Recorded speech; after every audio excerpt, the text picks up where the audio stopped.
সুপ্রভাত বন্ধুরা। কারণে অকারণে ব্লগের আমি শিপ্রা বলছি। মর্নিং ওয়াকে বেরোচ্ছি, মাই ডেইলি রুটিন। এখন বাজে 5:25, ঠিক হয়নি, এই বেরোচ্ছি। চলো, তোমাদেরও নিয়ে বেরোই, পরে আবার কথা হবে। চলো বেরিয়ে পড়ি।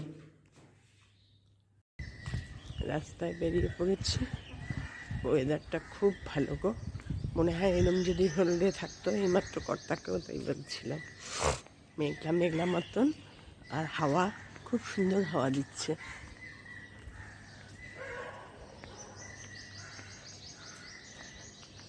দেখলেই বুঝতে পারবে, সুন্দর হাওয়ায় উঠছে।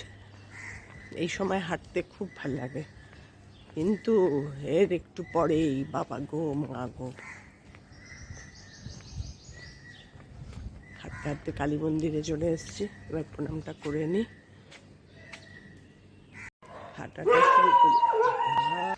হাঁটা শুরু করি সবসময় এই রাস্তাটা দিয়ে। মা কালীর মন্দিরে পুজো সেরে, প্রণাম সেরে তারপরে হাঁটতে শুরু করি। ভোরবেলায় মা কালীর মন্দিরে যে পরিষ্কার করে, সে ভোর 4:30 পৌনে 5টায় চলে আসে।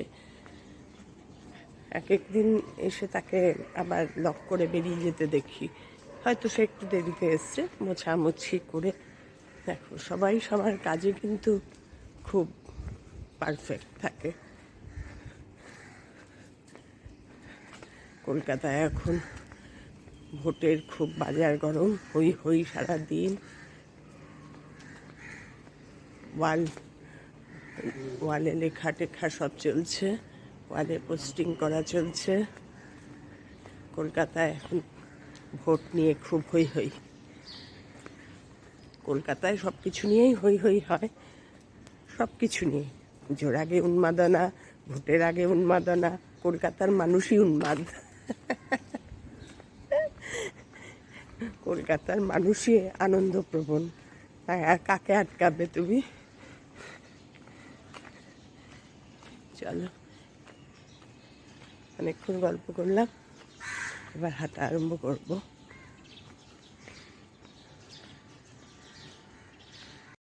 এঁচড়ের তরকারি রান্না করে দেখাবো। এঁচড়ের তরকারিটা রান্না করবো সর্ষের তেল দিয়ে করবো।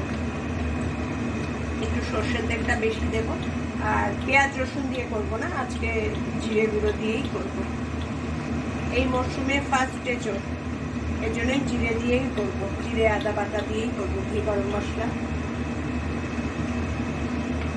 তেলটা একটু বেশি দিতে হবে। তেলের মধ্যে দেবো হচ্ছে 2 তেজপাতা কেটে দিলাম, গরম মশলা, মানে গরম মশলার মধ্যে দারচিনি আর এলাচগুলো একটু ফাটিয়ে দিলাম, আর দেবো সাদা জিরে ফোড়ন।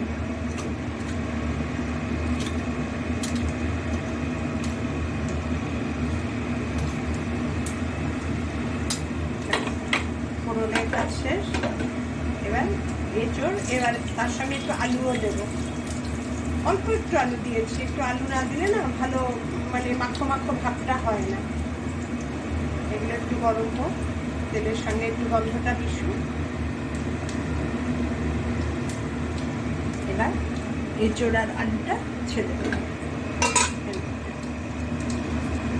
গ্যাসটা সিম করে নিলাম।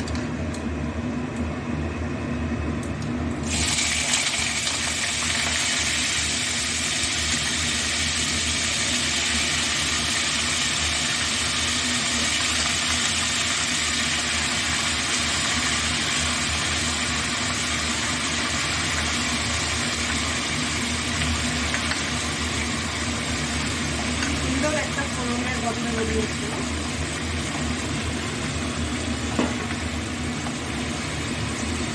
এবার এঁচড়টাকে ভাজতে দেবো, নাড়িয়ে চালিয়ে। আর ভাজতে দেবো যে একটু নুন দিয়ে ঢেকে দেবো, মানে কি সুন্দর ভাজাটা হবে। আর গরম মশলার গন্ধটাও সুন্দর থাকবে।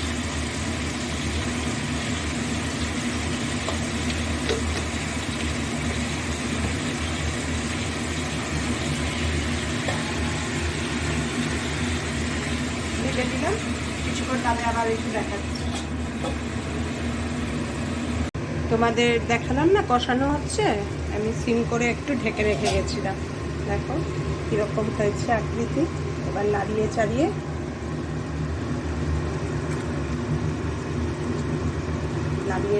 আর একটু জল দিয়ে ঢেকে দেবো খুব ভালো করে। একটু কষা কষা না হলে ভালো লাগে না, এঁচোড় তো।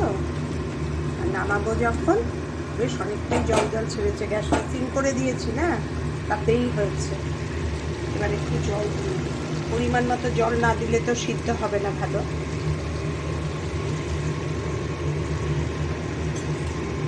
এবার ঢেকে দিই হোক। এবার তোমাদের আবার পরে ফাইনাল লুক দেখাচ্ছি। মোটামুটি আধা সিদ্ধ হয়ে গেছে।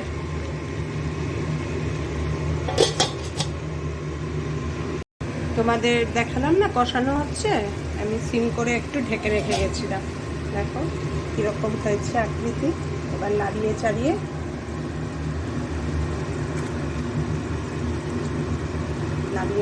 আর একটু জল দিয়ে ঢেকে দেবো খুব ভালো করে।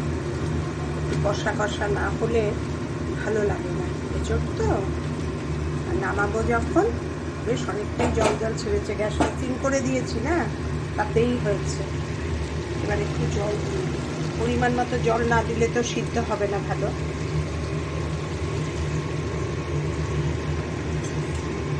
এবার ঢেকে দিই হোক। এবার তোমাদের আবার পরে ফাইনাল লুক দেখাচ্ছি। মোটামুটি আধা সিদ্ধ হয়ে গেছে।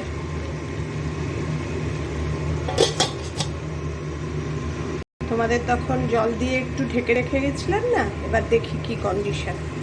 দেখো সুন্দর কষে গেছে, দারুণ।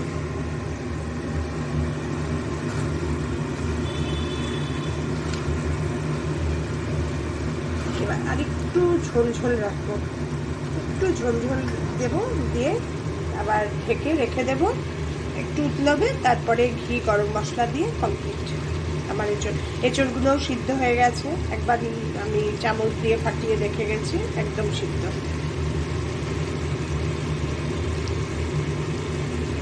এরপরে তোমাদের ফাইনাল লুকটা দেখাবো। হ্যাঁ, হরিদ্বারে গিয়ে এঁচড় খেয়ে এসেছি, কিন্তু বাড়িতে এই ফার্স্ট করলাম এই মরশুমে। এবার হবে দুদিন বাদে বাদে এঁচড়, আর এবার তো হবেই, মানে কর্তা যেহেতু নিরামিষ খাচ্ছে, হবেই। চলো এরপরে তোমাদের ফাইনাল লুকটা দেখাচ্ছি। দেখিয়ে একটু ঝোল দিয়ে ঢেকে দিয়েছিলাম। এই দেখো এরম ঝোলঝোলই রাখবো, বেশি ঝোল কমাবো না। এবার এর মধ্যে দিয়ে দেবো ঘি। ঘি না দিলে নিরামিষ তরকারি তো ভালো লাগে না। ঘিটা না নিয়ে চারদিকে যাতে যায়। আর দিয়ে দেবো একটু গরম মশলার গুঁড়ো।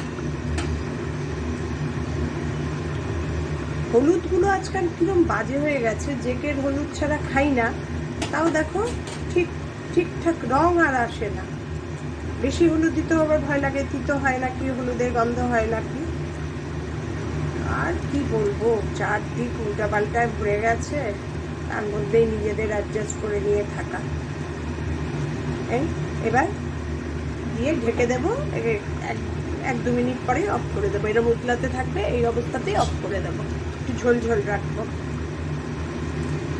কেমন হয়েছে জানিও আমায়। আমার এঁচড়ের ডালনা, নিরামিষ এঁচড়ের ডালনা। এর মধ্যে আর ধনেপাতা দেবো না, যেহেতু ঘি গরম মশলা দিয়েছি। এবার ঢেকে দেবো, নাহলে গরম মশলার গন্ধটা উড়ে যাবে।